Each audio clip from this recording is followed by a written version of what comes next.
Yeah, so she went on MSNBC basically to talk about how part of what's going on with Joe Biden's weakness among Latinos is simply the fact that he's not Bernie Sanders, and that Bernie Sanders did a really good job appealing to those voters, and Joe Biden has to offer more if he wants to really win voters. He can't just assume that they're going to be voting for him. This recent announcement that Michael Bloomberg's going to drop about $100 million there in your state on behalf of Joe Biden.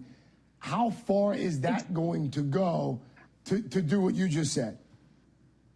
It's great, but it's not enough, right? Like Bernie Sanders, let's remember, at the end of the day, Bernie Sanders was someone that won the young Latino vote. He won it not necessarily because he had more money than Mike Bloomberg. He won it, I believe, because he understood, the story of young Latinos. That is a different story from our parents, right? It is a story that some people believed in Bernie Sanders' dreams and promises for us, right? And at some point, young Latinos believed that they deserved better than what their parents were going through, right? That they deserved better than deportations and families being separated and seeing images of people in cages. And so those promises, right, this idea that, we don't need to be victimized, but that we also deserve a seat at the table, that's sort of like the core of what young Latinos are right now. And so I think it goes beyond money.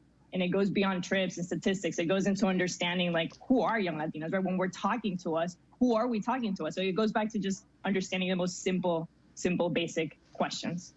Yeah, so I mean, that's, I think, a really good point to make, right? Like, if Joe Biden wants to win these voters, or any voters for that matter, he actually has to speak to them and talk about the policies that he's going to advance, right? Like, yes, you can rely on anti-Trump sentiment, and it might even win him the White House. It might win him the White House, right? But it's not a guarantee. We saw Bernie Sanders coming out just a few days ago, warning, waving the red flag, putting on the siren, saying, "Hold on, Joe Biden, you need to actually be advancing policies, or you could accidentally slip this up. You could accidentally mess this one up.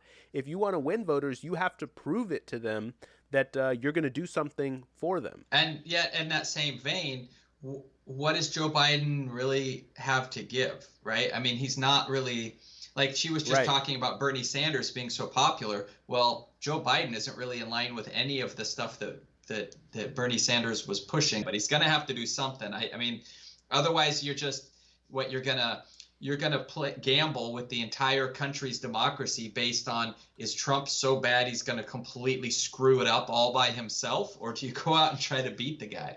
Right, and he has to be, I think, really interested in advancing a progressive policy message. And when I say progressive policy message, I don't always just mean like the litany of things that progressives support. I just mean advancing something that's going to show voters that he's really going to transform the economy, that he's going to make things better for you in your life going forward into the future. That's the hope in the message that Bernie Sanders ran on, and it got him a really long ways. Now, it didn't ultimately win him the primary. Now, there's all kinds of other reasons for that. There was Obama coming together at the last minute to coalesce all the people. But it didn't win him the primary, right? Like, it didn't win him the primary. But at the end of the day, though, Bernie Sanders' message is really powerful and really important for that community specifically. And if Joe Biden wants to really win Florida, which is going to be really important for him when it comes to the general election, especially if things come down to the wire, he's going to need to show that he is interested in taking real action, and making an aggressive stance against not only against what Trump is doing and the things, that he's doing to corrupt democracy, but also the things that he's not doing, and making a stance against that and saying, actually, some of the things that Trump is not doing, those are the things that we need to be doing. Talking about climate change, talking about issues of infrastructure investment, right? These things are things which need to happen, which have wide range of support among young people. Again, as we were mentioning earlier in the stream, how Hispanics and Latinos tend to lean younger, right? And these are the things which Joe Biden could really lean in on, and which could really help him in the polls. And I hope he takes this to heart. I hope he takes it to heart.